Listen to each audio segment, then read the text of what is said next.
talking about the second edition of Inspired by Marty Cagan that talks about how to build tech products that customers love. So a summary of the book in a couple of minutes is, Marty talks about how to do product management in a growth stage company. The focus is primarily on why product teams fail versus why some of the great teams succeed. He also talks about the product manager at the heart of everything. And he also gives examples throughout the book of great product managers within the industry. There is also a lot of discussion on how to scale, then how to continuously discover and deliver products while minimizing risk, and then a framework-like approach on how to pick the right product, right processes, and establish the right culture. Some of the key areas of the book are the technology product manager himself or herself, how vision and strategy come into picture as it comes to applying product management, and the development and launch of the product itself, including updates and different versions of it. So that's a gist of it. Essentially, he talks about the framework for concept to cash for a particular product. So what are growth stage companies? Typically, three types of organizations: startups, which are focused on discovering and defining their product to establish themselves. Then at growth stage, they focus on scaling what they already established as a startup. And as they grow mature into an enterprise with many products and services, to be able to sustain their revenue and success, the focus is on innovation. So in this book, the focus is mostly on growth stage companies as it applies to product management. And throughout the book, he talks about what bad teams do and what good teams do. So what do bad teams do? So you all may have seen this picture or this picture or these stages being applied in your context, where you go from a stage-wise approach from idea to deployment of different features.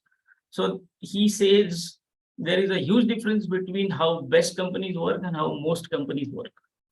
And in most companies, he observes, this is the approach that is followed, and essentially it is a waterfall approach where it is gated, and then from one stage to another, you go towards deployment.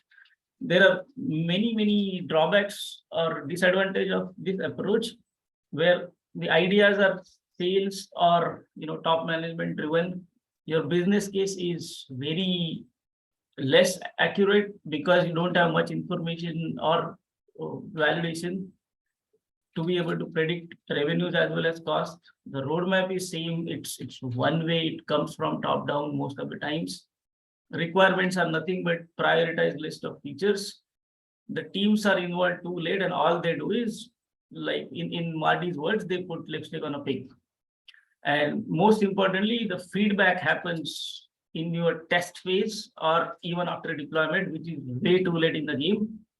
And the other disadvantage is, all you do is possibly just deploy the feature. Where is the outcome? The focus is output over outcomes, and life goes on. You move on to next features and stuff like that. And the risks are at end, like we said. The problems associated with this are, like we discussed, and why this is a problem is, in reality or in practical world, half your ideas are not going to work. That is the bitter truth of anything. So even if you plan and do everything else, chances are half the ideas are not going to work. And even those that work may take so many trials and experiments and iterations to be able to become production ready. So the time to money, get some revenue out of it or value out of it, is very high. So that is why he suggests what has worked very, very well for a lot of good teams that he has come across in the industry, which essentially talks about a continuous process of discovery and delivery, where you try to mitigate or minimize the risk right at the beginning, and then also involve all the folks, including design and engineering and marketing and sales, in every stage of product development, thereby reducing risk and trying to build a product that is actually going to be loved by customers. So the key factors for these great teams, great product teams, are experimenting and learning even from failures, then separating good ideas from bad, thereby you don't go ahead and develop bad products or bad features. Also, the focus is on outcomes, where you solve problems for customers and for your business, as opposed to just deploying feature after feature. And the most important thing is obviously collaborate and not go through an order taking kind of situation. So essentially, the bad teams are a team of mercenaries, and the good teams are a team of missionaries. By team of missionaries, what he means is they are obsessed, possessed by their mission, and they have clear objectives, and they work collaboratively, and then they minimize the risk, and then that's how the discovery and delivery happens continuously. So essentially, they do prototyping during discovery, and then the delivery of different and better versions of product happens, and they also pay close attention to product market fit. Some of the risks that he talks about are related to value, usability, feasibility, and viability. Any guesses on what means by value?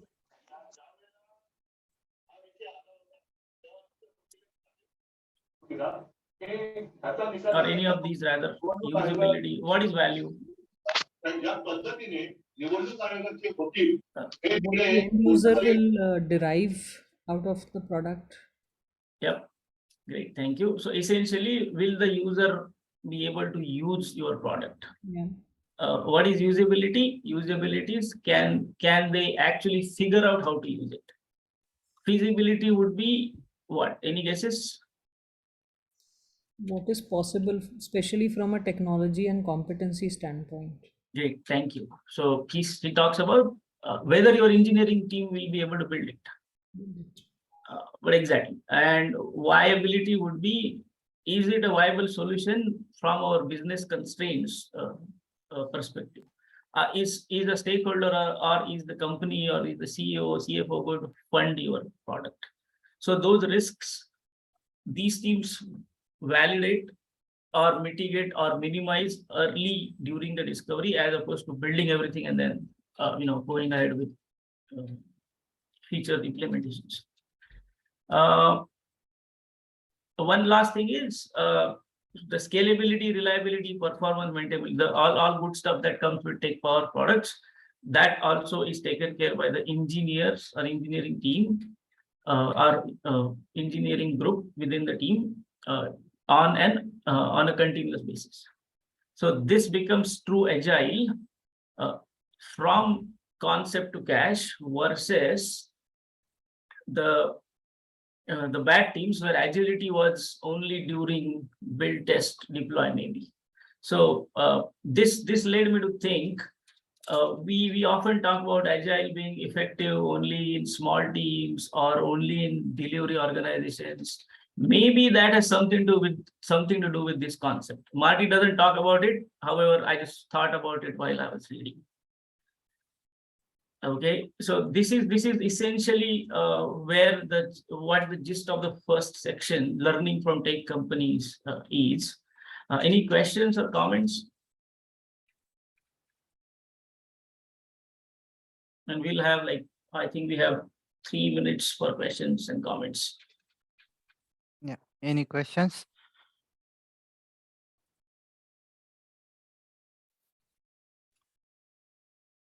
So basically, if there are no questions, it gives an opportunity to speak, right? More. which might be good or bad, right? But the core, right, essence of this book, right, if you see, Marty Cagan clearly says that you build something called as a product team, and product team is a composition of three different tracks. It has your technology, it has your product, and it has your design. Unless these three things are not working together, no product can become successful, right? So he has clearly mentioned the need of designer, right?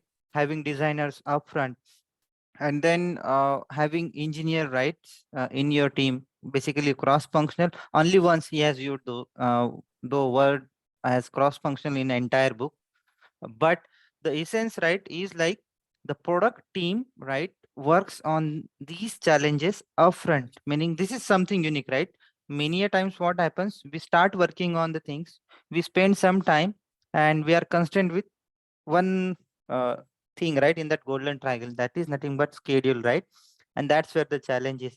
Versus he clearly mentions that what if you do lot of work together in the product discovery phase itself, where you identify the number of types of risks, right, as a team, right, you might get. And that's where the next sections, right, when we talk about process, product, or people or culture, those are clearly uh, mentioned by him and clarified what exactly he means by product team, and why the role of product manager is at the heart of everything, why it is very critical. So any questions before Sachin moves to the next slide?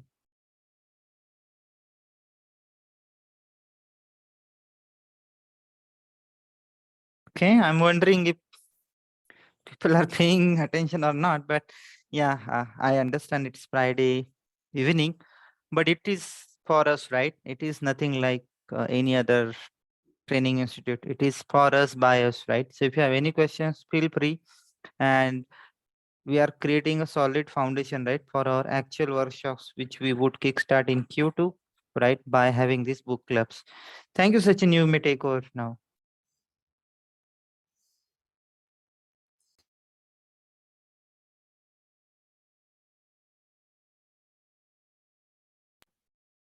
Sachin? Hey, I got kicked out. Sorry for that. Let me Oh, no share. problem. Yeah, I realized I was getting kicked out. Okay, okay. I So, but think Zoom also does that. I think yeah, Teams was famous for that. yeah. Okay. So, yeah, thank you, Vijay, for introducing. You actually took us over to the people section, which is the second section of the book. And like Vijay also mentioned, the heart, the role at the heart of this section, or rather product management as a whole, is the product CEO, who is nothing but the product manager. Uh, so in its core, the basic responsibilities of a product manager are building the backlog, and he or she is accountable for success of that particular product.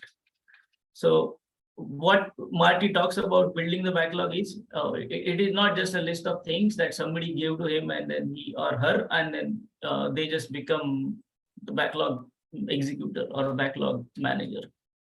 As opposed to that, the core part of the job is evaluating different opportunities in the market and trying to understand what needs to be built and on priority, and also communicating it with different stakeholders. So basically, what goes in the backlog has a lot of work associated in the background that the product manager has to do. Different traits. Before going to traits, let's talk about what are core expertise or skills that a PM brings to the table. So at its core, a deep knowledge of customer, data, the business. By business, Marty means the company you work for, because you have to understand how the business works and how this particular product fits into the bigger scheme of things, and also the industry or market, including competitors, and what goes on in the environment that you or this product operates under or is supposed to operate under. Also, this is another thing that is not to be compromised, is you being the expert on your product. No second thoughts about it. And he stresses on it quite a few times. You should be an undisputed expert on the product.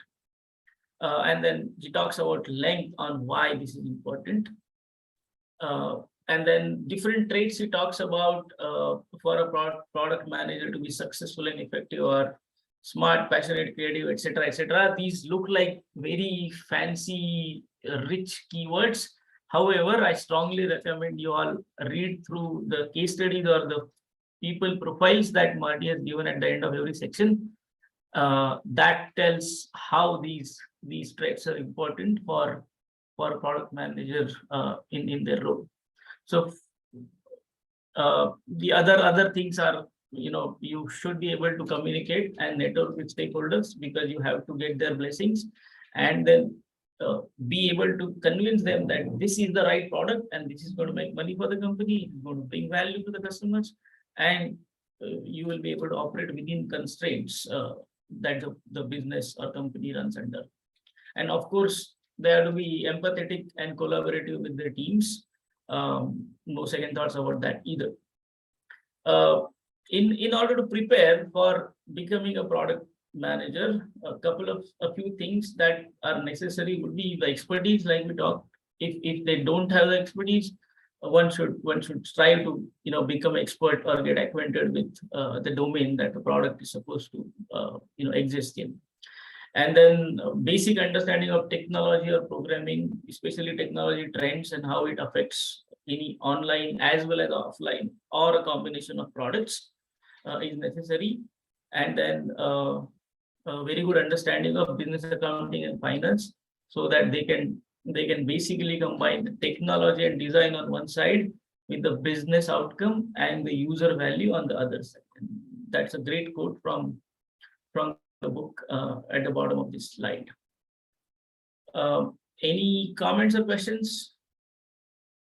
This is a very brief summary of the product manager role, but it's very interesting to read through.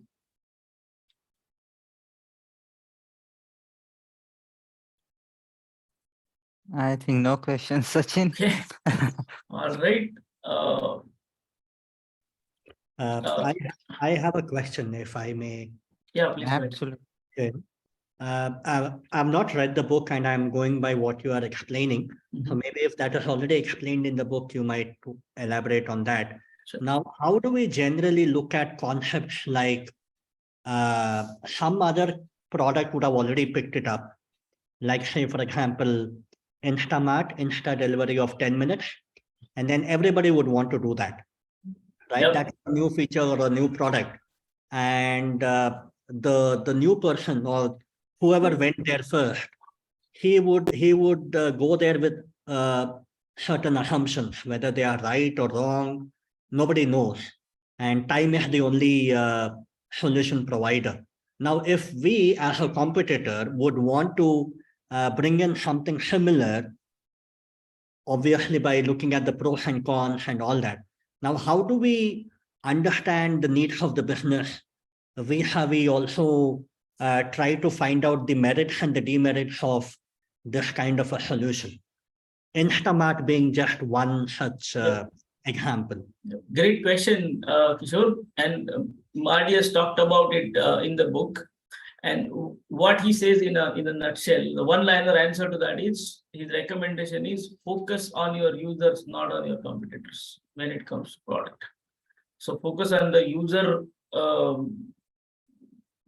market that exists, and focus on providing value to them to solve a particular set of problems versus being the first mover advantage or not. So, I mean, that's a short answer, and it's elaborated in the book. You may want to take a look at that section. I don't exactly recollect where it is, but it's somewhere in the vision and strategy section. But great question. Okay. So in a way, I'm sorry to interrupt. We need to move on because okay. So we can, if we have time, we can. We'll cover it, Kishore, at the end. Just parking it now. Great.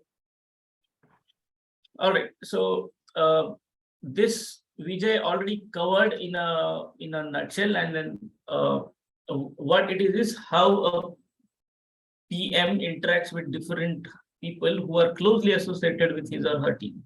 So essentially, it's the product designer, the engineers on the team, the product marketing, and different supporting roles like your user tester or test automation engineer, your data analyst, etc.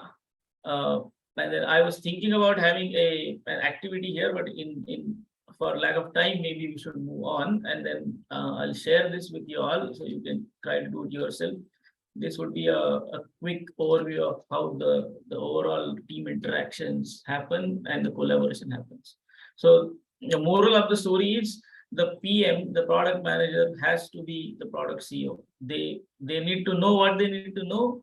At the same time, they need to know they need not have every intricate detail. So through their interactions with different roles, collaboration with them, they take take the whole bandwagon forward. That is the gist of it.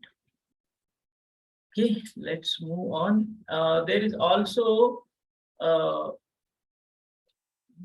chapter dedicated to talking about people at scale. So basically, PM interacts with the team on one side and then the leadership within the company or the department on the other side. So what Marty talks about it is these three different pillars need to be operating within the product management space.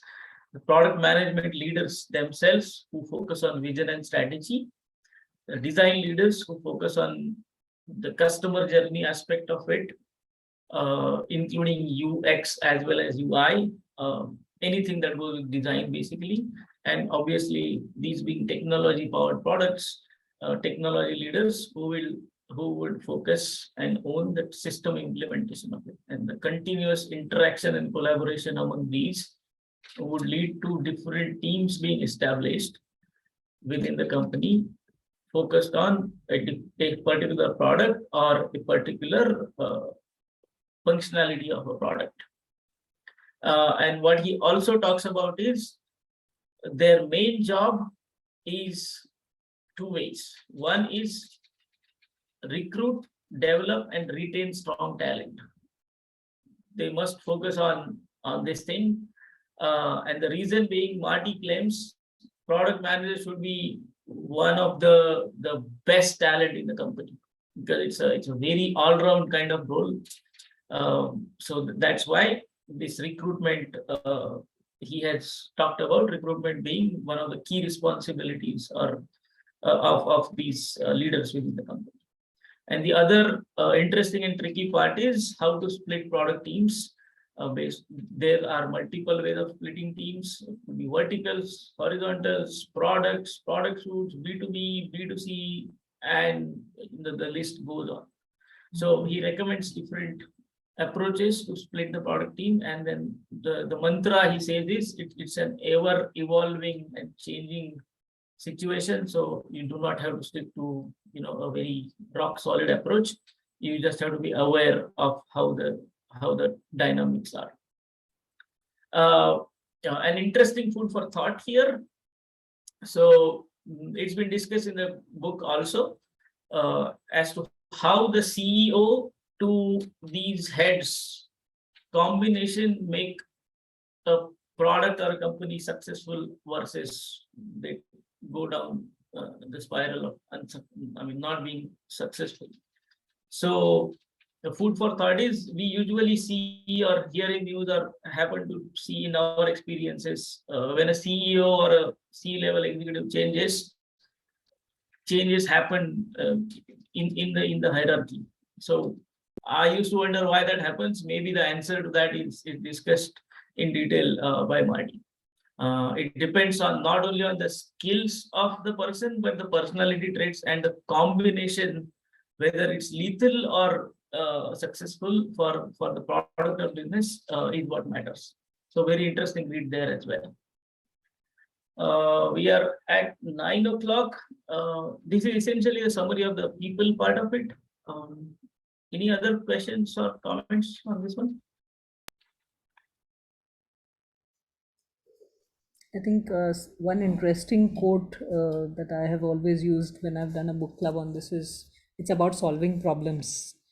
So I Yeah. think covered that to a great extent, and it's not about implementing features. Lots of examples I'm sure we all have in all the excitement in R&D teams to pack in more and more into a product, but really it's not the number of features that your customers want. Sometimes all they want is probably better performance, better usability, or something else. So I think it's all about the right balance which the product owner or the product management, whatever that role is called, needs to bring in to the system as a whole. And it's not only just one role bringing it; it's a whole mindset.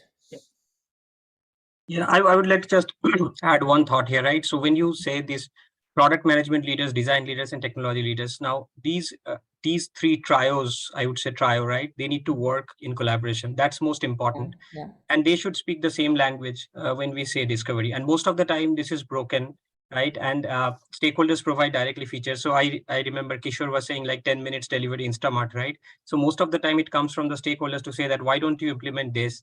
And instead of discovery process, it goes into like, let's implement this feature because our boss says so. And that breaks kind of the whole cycle. Yeah, just to add Yeah. here. Yeah, great. Thank you, Prasanna, for that. Yeah, that is bad teams basically. But yes, thank you for that comment, and thank you, Meghna. You actually led the conversation into roadmaps, the whole outcome to output comparison, or a different way of looking at it.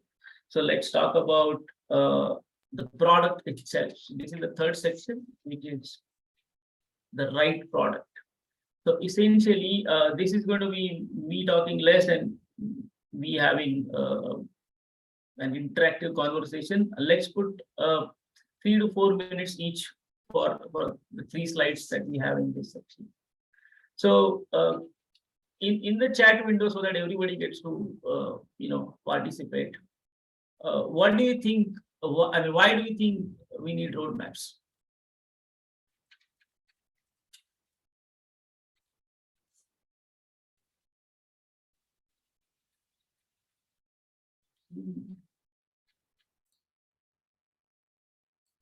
Roadmap help to actually execute the mission of an organization. Mission is the execution by itself in one way, but roadmaps help to execute what the organization eventually wants to achieve.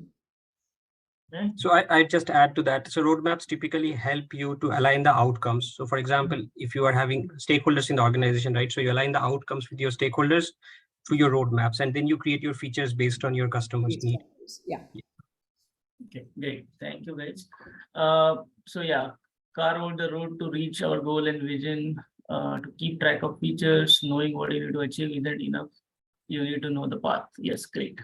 So again, what Marty talks about is how bad teams do their roadmaps, how typical roadmaps are, and how better outcome-oriented roadmaps should be. So what are typical characteristics of roadmaps like this? I'm sure all of us have seen roadmaps like this. What do you think are typical characteristics of a roadmap?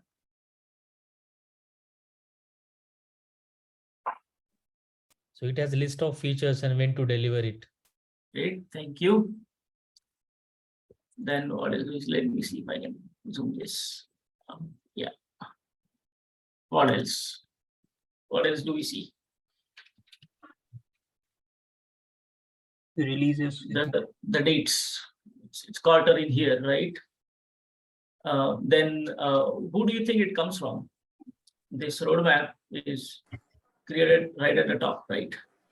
Who creates these roadmaps?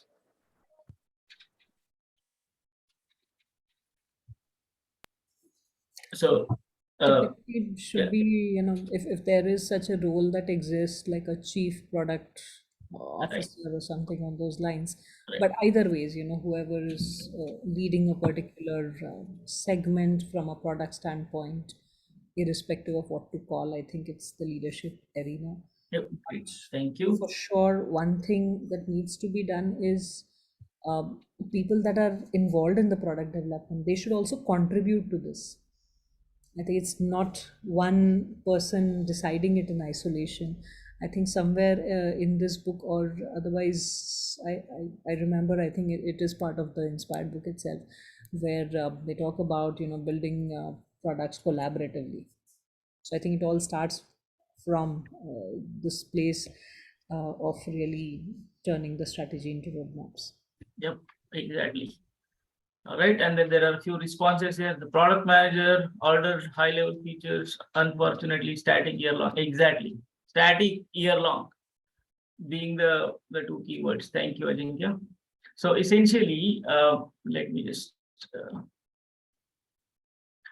why we need roadmaps is, or why any company or any company management needs roadmap is two things.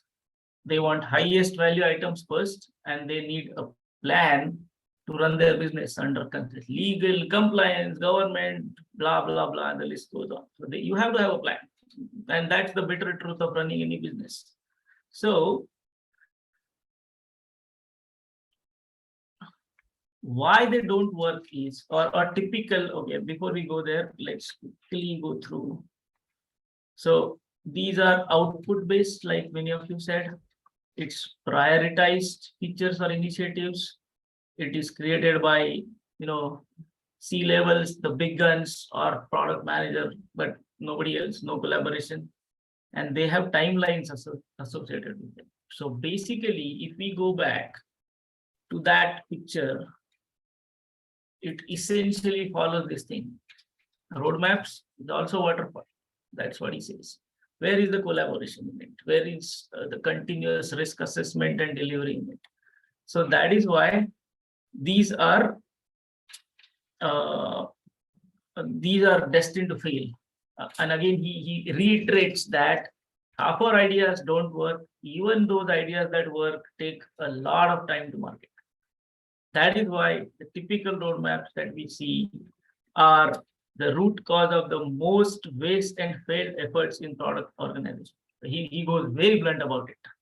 So that is the gist of how the typical roadmaps is being looked at least in Inspired. And I really liked it because there is no buttering it or sugarcoating it. That is how it is. So then how do we tackle this situation, right? What is the alternative? He talks about outcome-based versus output-based roadmaps, and then it's easy to say and how to actually achieve it, because as we have already established, as he has already established, it's business result over your feature list. You have to discover soon to tackle risks, and then you have to build prototypes, test them with actual users, check all the risks that we talked about, the usability, the feasibility, etc., etc. And then solve the problem, not deliver a feature.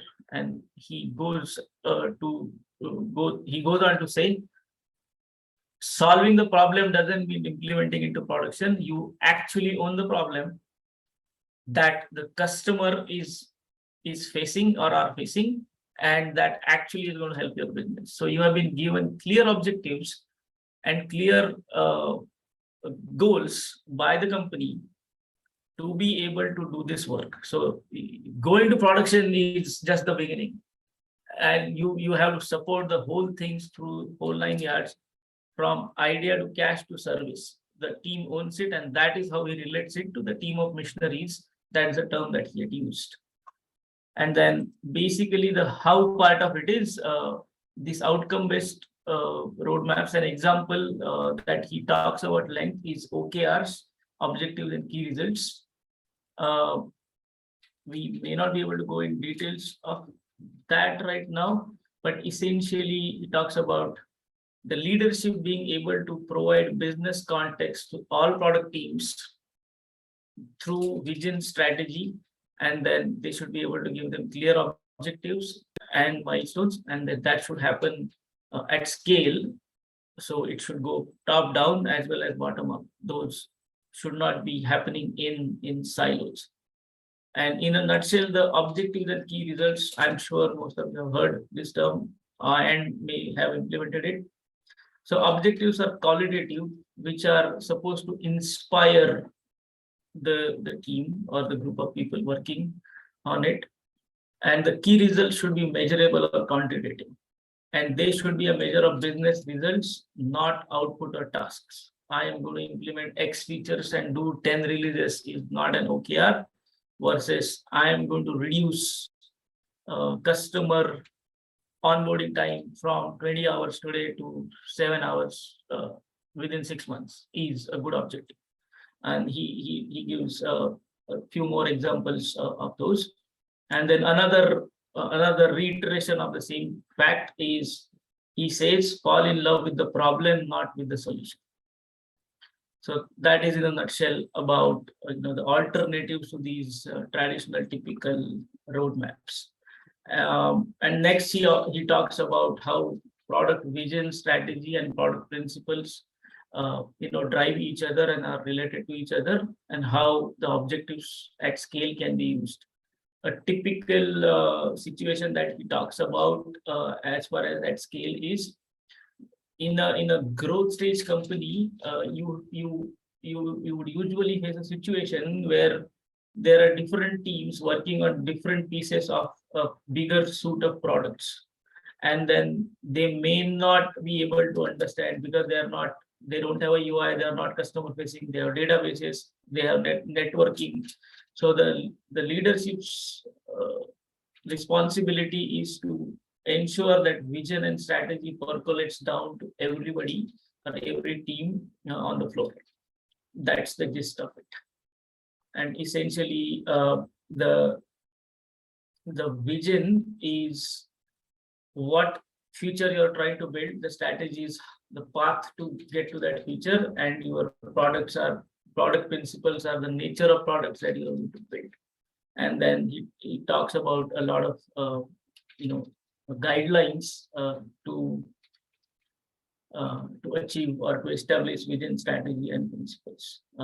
And I'll stop here with the quote from the book. It says, "Be stubborn about your vision, but not the details themselves." I think we are a little bit over time. So if we have time, we take questions. Or Vijay, how do you want to do it? Or do you want to go to the next? Yeah, I section? think the next one is very bigger.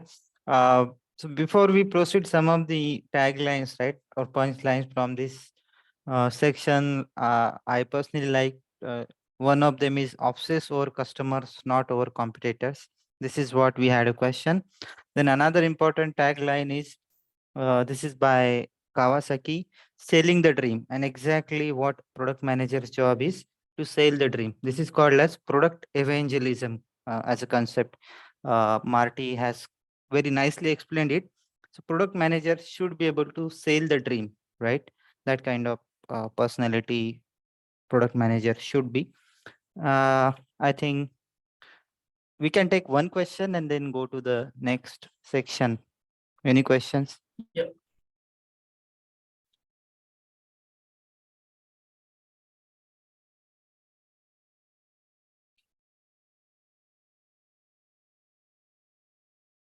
Okay, looks like no question. So far we covered three parts of the book. One is about why do most of the tech companies or product companies, right, they fail. Second part is about people, and the third part is about your product, right, meaning having the right product. In product there are a lot of things, but and he also mentioned about product roadmap, product vision, product objective, product principles, OKRs, right, all these concepts. I think I would recommend everyone to go through it, and there are very nice quotes and some of the good examples, like Amazon example is also there. The next portion is about the right process. Okay. Okay, what now you have people and product, but if you don't have a right process, you are going to, right, again follow the same, right, old loop of things, right? So the process clearly talks about talking on the discovery area, product discovery. There is a lot of emphasis is given on product discovery and what are the different types of techniques. A product discovery itself, right? How do you run it in short and easier manner where you yield the actual sort of unfolding to your underlying problem. So Marty clearly mentions that it is of no use if your prototypes, right, or if your product doesn't solve underlying problems or somewhat doesn't uh, get aligned with your business results, right? So it is just again output or task, right, or activities.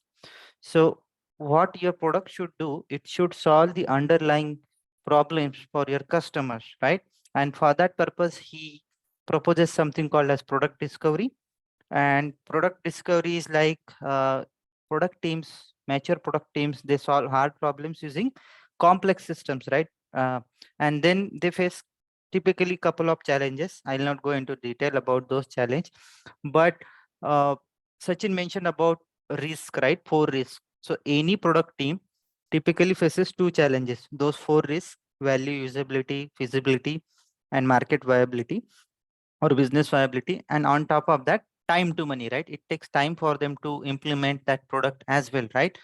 And imagine if you did not do this process well, you will have a larger problem, right, at the end of those iterations. So for avoiding that problem, product discovery is developing small prototypes in a short, quick manner and validating them as well. That's where you don't need fancy technological tools, but you need very nice designers, a greater understanding from product manager perspective what exactly the product should be. And that's where someone mentioned about feedback, right? You need to have your customers on everyday basis with you to showcase what you are building upon. So Marty also mentioned about the book, The Lean Startup, Eric Ries, right?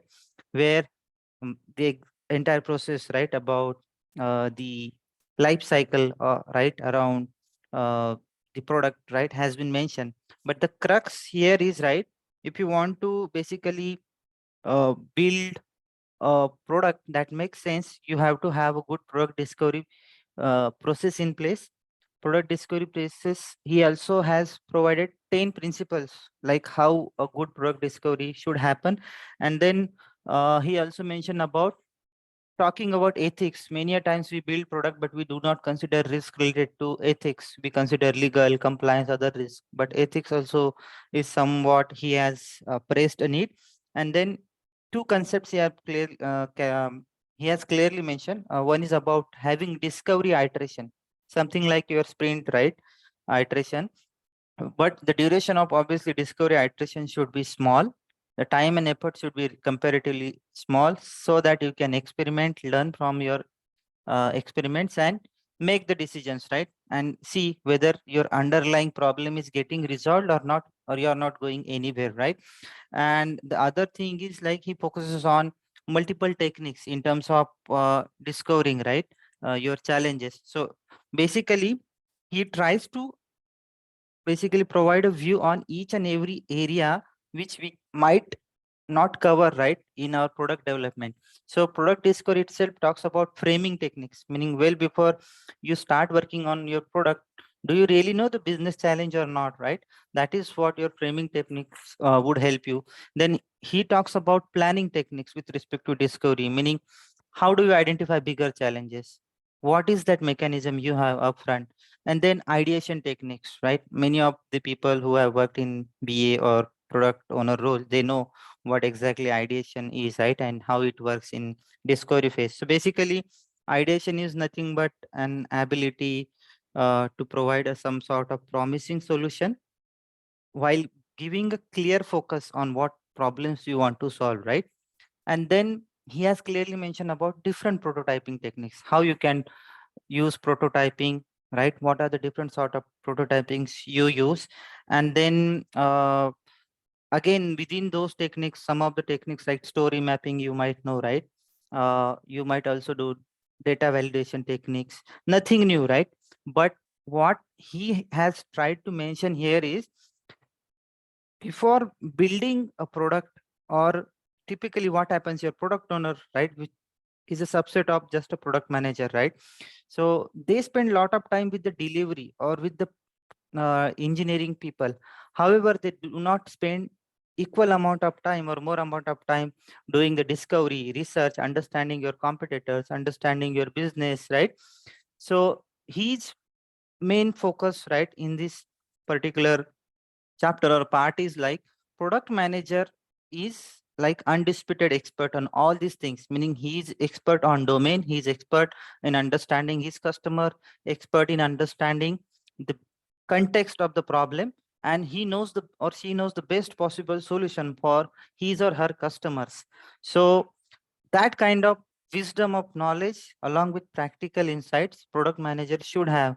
And if he does not or she does not have, all these challenges are pertinent, right? What happens, our agile actually starts in the delivery part only, right? We do not focus becoming agile, right? Or even do not take into account these factors, right? So product discovery is very crucial thing. And he has mentioned something about, many people talk about this concept called as dual track agile, right? So dual track agile concept has been copied from this book. Okay, there are many people who say that dual track agile is no, it is not at all a new concept, right?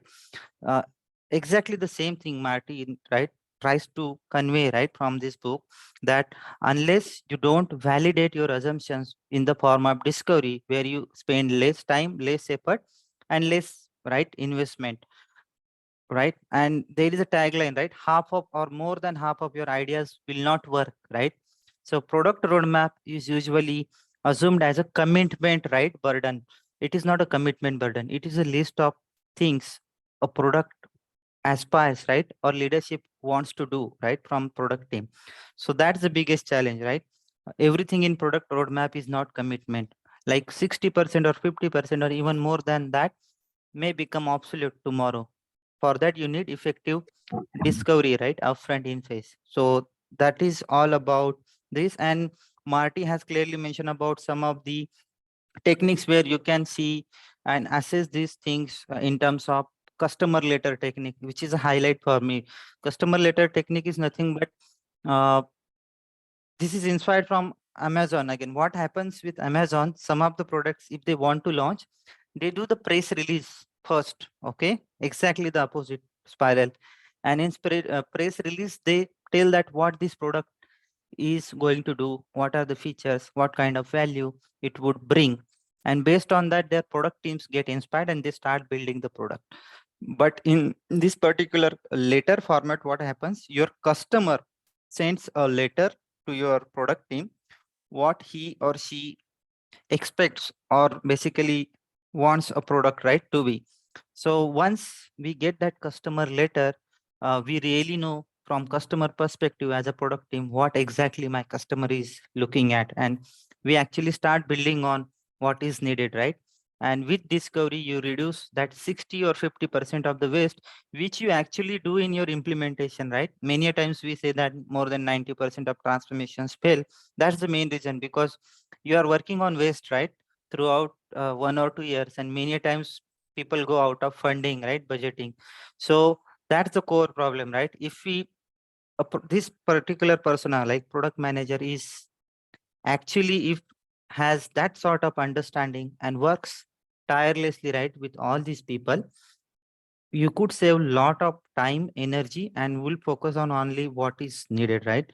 So that's about this particular aspect. And there are certain things mentioned clearly about principles. So again, each technique talks about certain characteristics.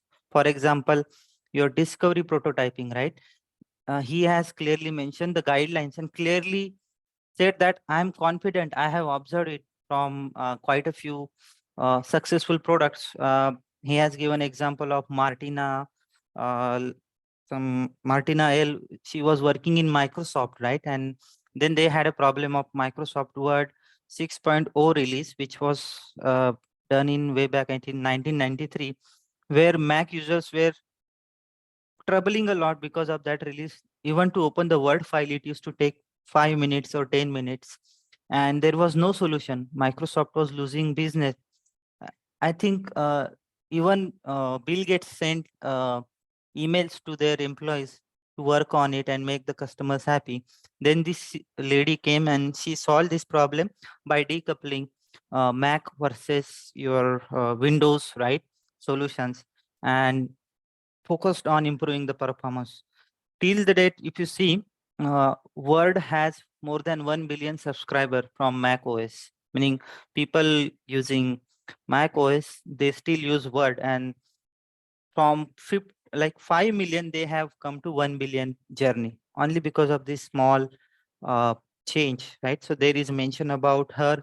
There is mention about few more people who have actually done a good job. Arnold from Netflix, I would recommend everyone to go through. So that is about the right process part, right? And it actually helped me to understand few things really well, because I was doing quite a few things. Again, the same thing, I was restricting myself into the development or implementation, or just the delivery part or engineering part of the things. I was not getting that understanding what happens right from the start, and until the requirements, right, they come to us, right? That same spiral which Sachin showed, right? So we were still, or we are still working in those phases somehow, and our agile transformation is like not covering all the boundaries, right, because of multiple things, right? So that is about the right process chapter or part. There is lot to read on this, like 100-page information, but I try to summarize crisply for everyone. And the last part is about culture. So I'll take 1 or 2 questions before we move to culture, because it will not take much time.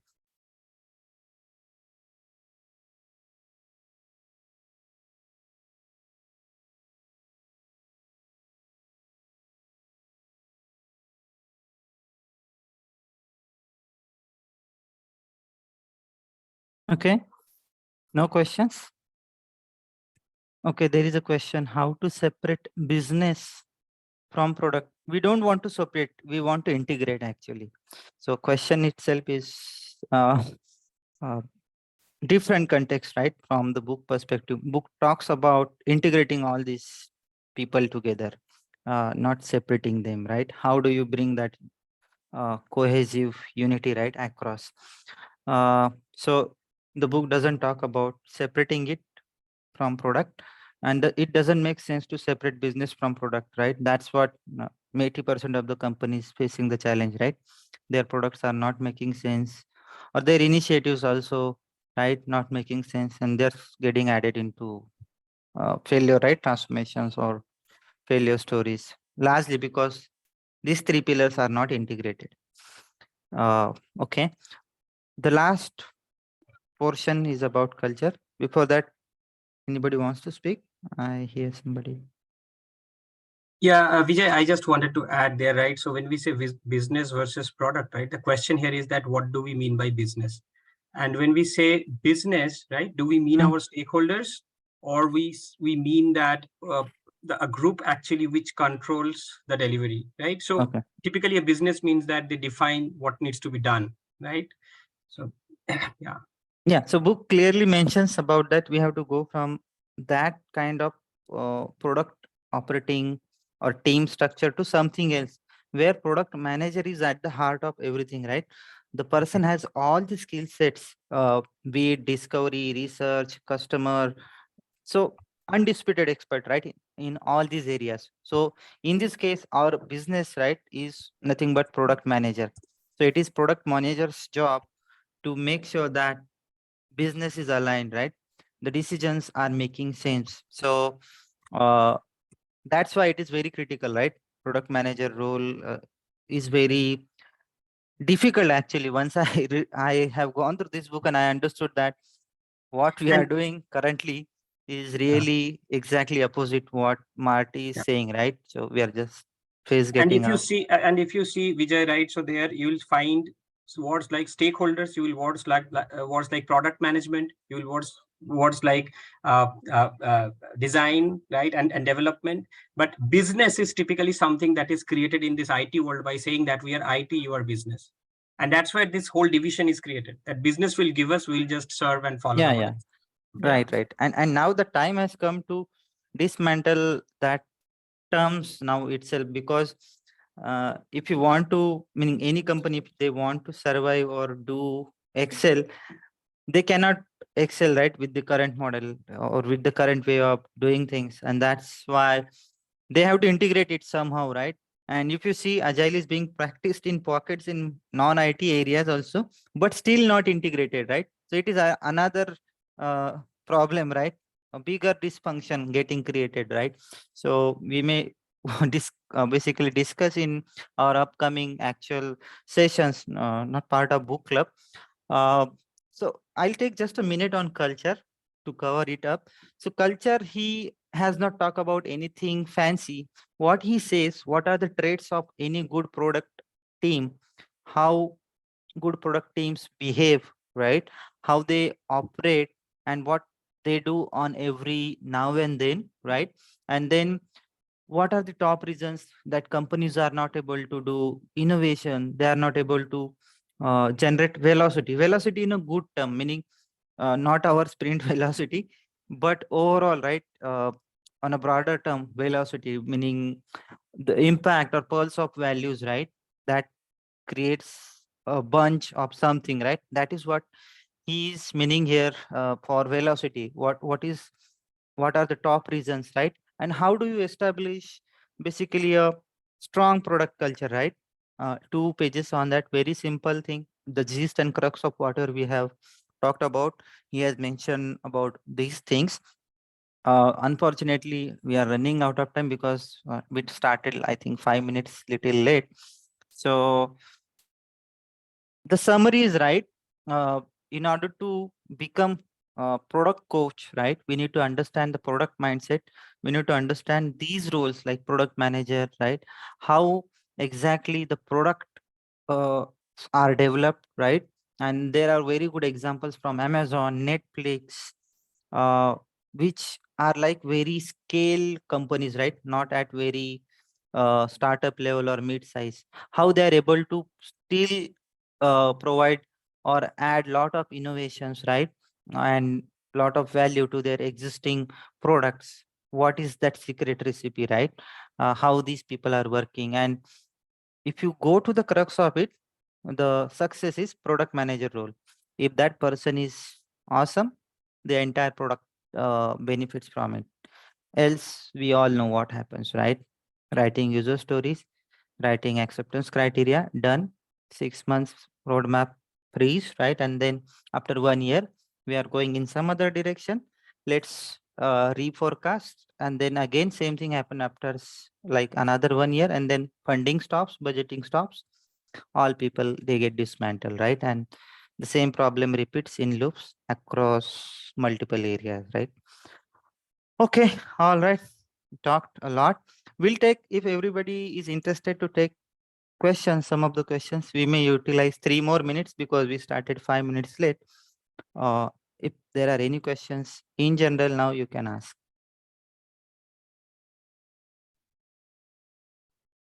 And Vijay, maybe we can also ask people to, talk about their takeaways from this discussion. So what Yeah, hit them best? great idea. Anybody has any aha moment or anything you found unique from this book club or this book? These are not our ideas, by the way. We just presented what Marty said. Okay, I got to know that I am a bad team. I also learned, like, as I said, right? I am doing just part of things. Thank you, Jitendra. Any other experience or takeaways? So just to add on from our side, like we started going through this journey of this empowered or inspired books and started doing the transformation. We are already agile, but we are agile only in the delivery part. But we started doing the discovery part, bringing that into the context and bringing the 3 roles of product management, architecture, and the designers together. We started that journey. So we are seeing a traction and a little bit of improvement in the way the organization, as an organization, we are working and the product is being developed and delivered to the customers. Awesome, Satish. So I think there would be a lot of learnings from your side coming days, how things Definitely. move in the new way of operating. Yes, Awesome. yes. Yeah, so for me, first of all, thank you, Vijay, Sachin, for taking us through this journey. And I see nice mural. Amit also talked about that. So Amit and myself work in the same organization.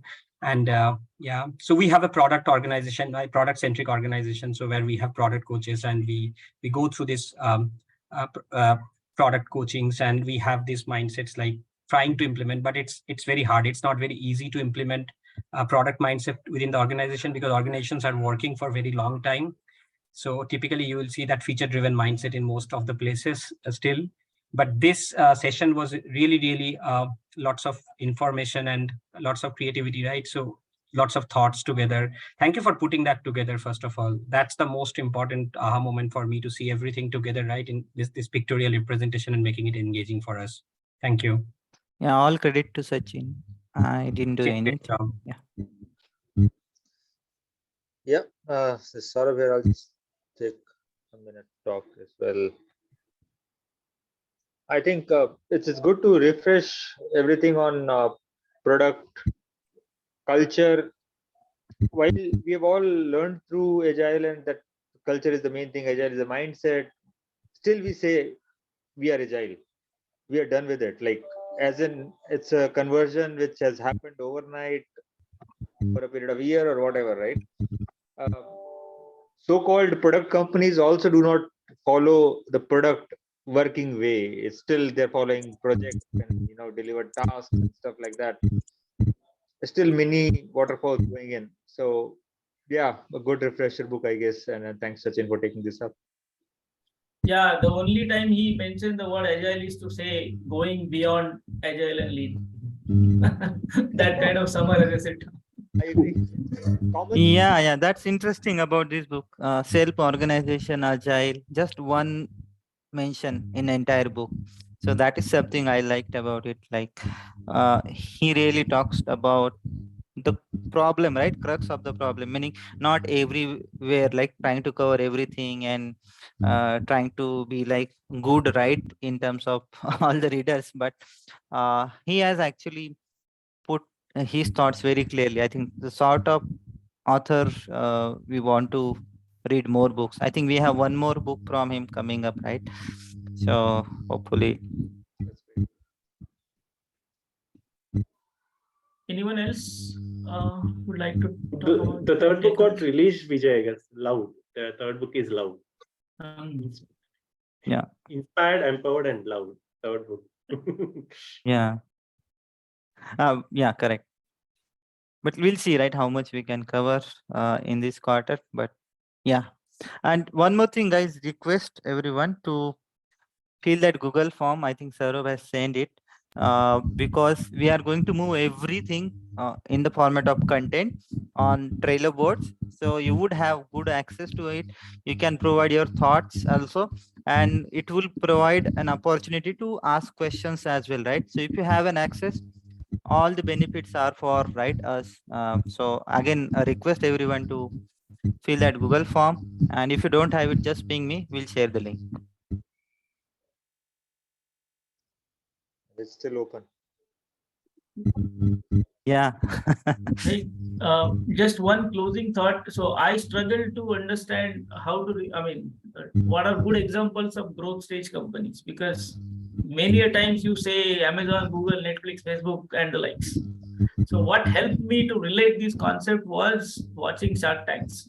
And I chose a company that I liked, that was technology powered, and then I could relate it. I mean, it may or may not work for you all, but I just thought you could. I thought about the company that develops video streaming in local languages. They are already a 300 crore company and they want to grow. So I just thought I would share that. So it was good reality to concept connect. So a lot of companies, right? They have this mindset. I think if you see the small products, Paytm, how it has evolved from just a money transferring app to an app which is a super app for all financial transactions, mutual fund stocks, you name it, you have it.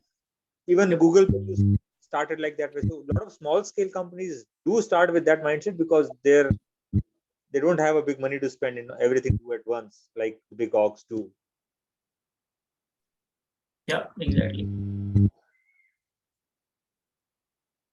Okay. Sunit, can you just let me see? your question, I really want to break into the product industry. What should I follow? I mean, any path, how to develop the thinking, thought process. So first of all, no offense to any person who is providing certification. You should not do any certification first. Try to learn the concepts, understand the product field, how it works. And as mentioned by Sachin, right, everyone has his or own strategy, right, to learn or understand concepts. Some people like to watch this show, right, Shark Tank. It is very good show, benefited to lot of us.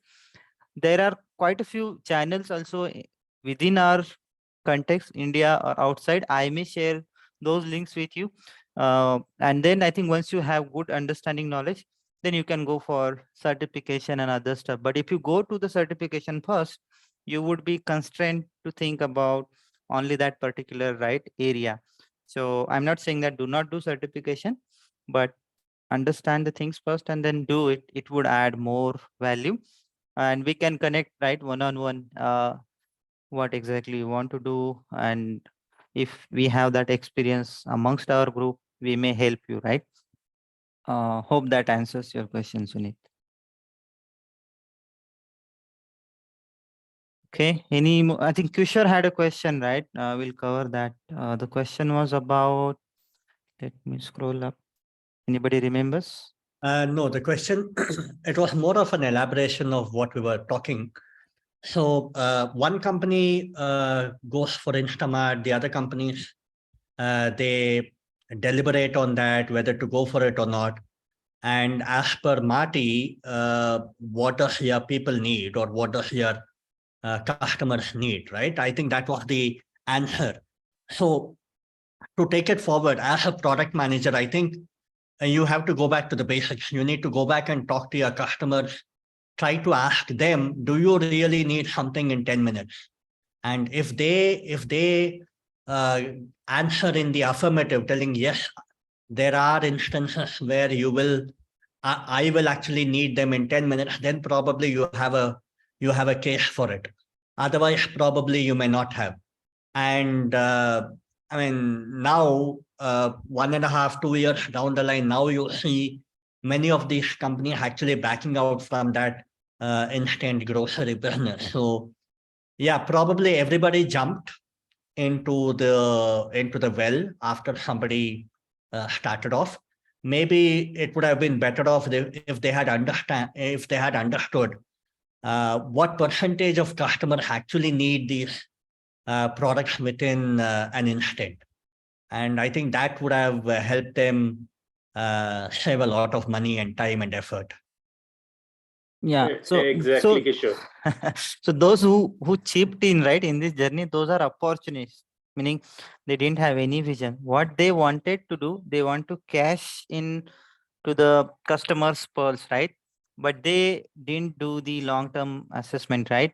And that is also being mentioned in the book clearly by Marty, right? It is not only about looking at your competitor and launching a product, right?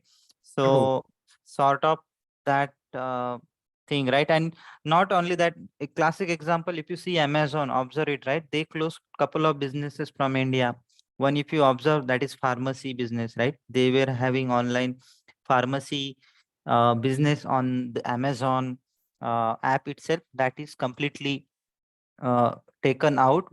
And the other business, they are going out of groceries business as well. So not all groceries, but limited portion. You said, right, Instamart, some sort of that business they are moving or they are completely wiping out, right? So it is not like Amazon is uh, meaning they don't have soundproof, right, strategy every time. But these are opportunists because they have the entire things in place in terms of infrastructure, in terms of capabilities, in terms of customer base, right? For them, it is just to convert the customers into this new right product offering. This is called as product offering concept, right? How do you convert your customers into new product offerings, right? In that, I think some of the players are quite successful, right? And some of the players are not successful, right? So it depends on their timing, vision, and more importantly, some things which we cannot predict is customers behavior, right?